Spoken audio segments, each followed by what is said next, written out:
Thank you very much, and thank you for this wonderful organization of a great opportunity to finally meet. I've had this position the last 3 years, and in that time we've mainly met each other digitally. To start with some challenges, actually, Johan will dive into some hydropower details later. Looking back and looking ahead, we find in Sweden that meeting the environmental goals and addressing them together with other interests is the really big challenge in water management. As we all know, sector integration, we have agricultural goals, we have need for energy, and all these different needs, not only do they have different interests, they also have different processes, and these processes need to meet, and we need to get along better and better. Financing of measures is and continues to be a challenge, and we'll get back to that. And also in water management, you have planning and executions on different scales. The water body, the catchment, the administrative borders, and some processes are local and some are very large. And we have a strong tendency also to forget the way that groundwater interacts with surface water and vice versa. There is a gap in the knowledge even for us working with water. Climate changes, as has been mentioned before, is increasing as a problem. And in Sweden, Irene will talk more about that, but water scarcity and droughts has been in the media picture. However, we don't really see that issue in the forthcoming election, so it seems like we're talking different languages in different areas. And floods and, of course, biodiversity is a big challenge. Kind of a minor detail, but we also find that some of these challenges, you need to address privacy of data in the information collecting that we all need to do our jobs. The non-deterioration requirement continues to be of interest in interpretation and management, both for surface water and groundwater, and I'm sure some of you will talk more about that tomorrow. So this is a very coarse overview of Water Framework Directive work in Sweden. I have a more detailed image tomorrow for the 4th working group, but at the top we have Ministry of the Environment, and then you have the national environmental agencies. We are here from the Swedish Agency of Marine and Water Management, which I never can pronounce correctly in English, and also the Swedish Geological Survey is here. On the regional level, river basin district authorities, the 5 regions are shown here, and working also closely together with county administrative boards. And our river basin district authorities decided on the river basin management plans last week for Sweden, so they are coming shortly. On the local level, this is a very oversimplified view, of course. The 90 municipalities and water councils and a number of different ways of organizing the local work, which we'll get back to also tomorrow in much more detail. The most significant pressures in Sweden from the number of water bodies is the dams. The dams are blue and orange. Barriers and locks are known or obsolete, a large part. And then we have the hydropower dams. Then you see the diffuse sources there in gray from the agriculture. And then you have the diffuse sources from sewage that are not urban wastewater treatment sewage, which is quite a large part, I find. The point sources in dark blue, contaminated sites. And then I enlarged the text, so the green slice, which is the urban wastewater treatment plants, is the smallest one in this picture. So did we make some progress? We all tend to focus a lot about the challenges, but we find that we in Sweden, looking back, we've had some progress in financing. In the National Plan for Hydropower, which Johan is the expert on, PPP is put into place with the fund for the hydropower organizations agreeing to finance modern environmental demands on the hydropower.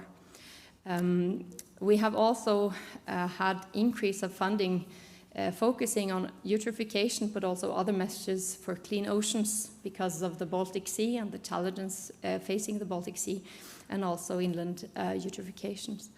And quite recently, also the climate change, there's been a large initiative geared towards wetlands, aiming for carbon release, but we also collaborate with a multi-purpose for eutrophication and biodiversity.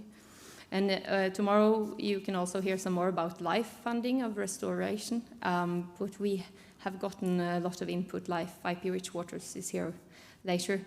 So you get external financing, which not only gives an increase of funding, but it also gives a long-term financing, since the state budgets are from year to year.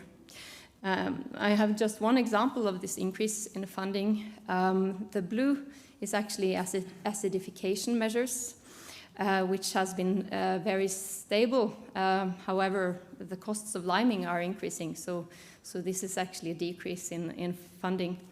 The orange staple is the increase of funding of a particular set of funding called LOVA. This has been a very huge success, and also we've been able to, you know, you need to get people working with things, so you can't just add a lot of money one year and everything starts, so we've been able to increase together. And I also would like to say, so on this positive note, that there's so much work in progress for financing. Because of the crisis in Europe, we worry that we will have less funding in the coming years, and that we need to rethink how we can carry out the measures to achieve good environmental status or potential in the coming years. But let's worry about that later. Work in progress, monitoring. Monitoring is very important, as you all know, to actually assess pressures and address status.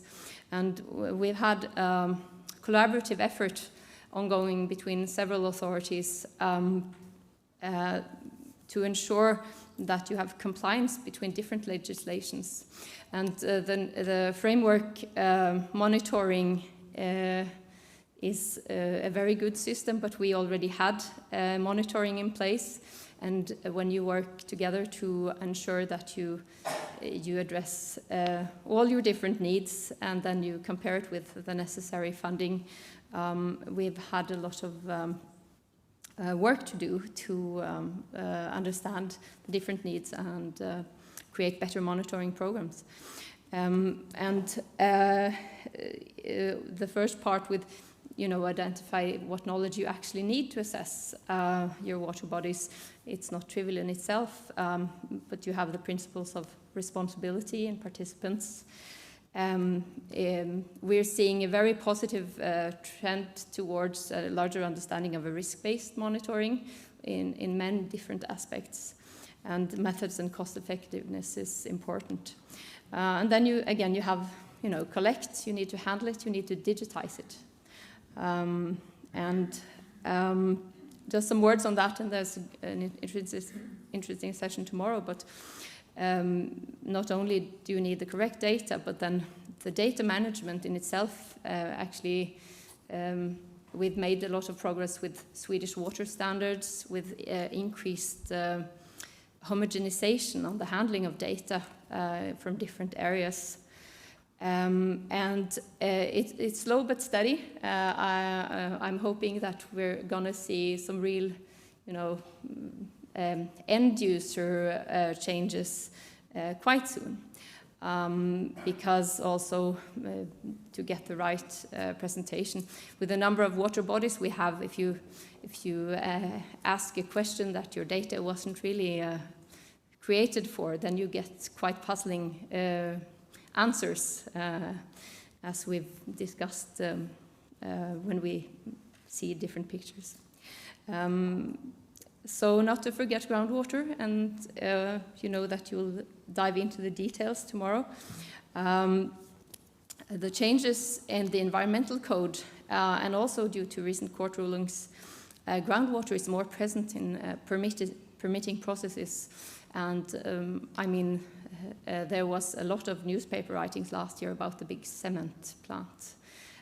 So you can go to parties now and people start talking water quality and the use of cement in your country. Groundwater-dependent ecosystems are considered more in status assessments and permitting. And there has been progress on development of local threshold values.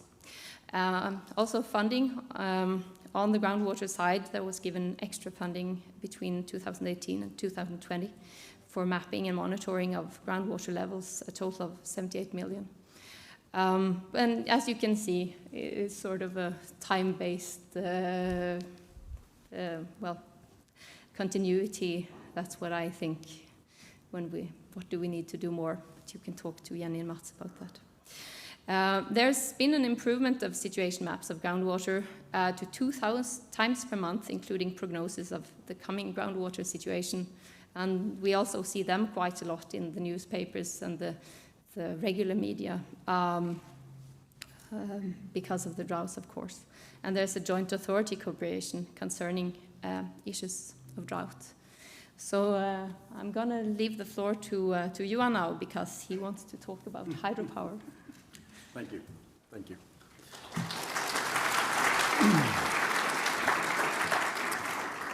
Yes, some brief information about our work with hydropower. And I remember I was in this meeting 10 years ago in Iceland and talking about hydropower and hydromorphology. And our progress was not really as good as we wanted. We had made a revision of, I think it was 80 hydropower plants during the 20-year period out of 2,000. So the rate of change was not very good.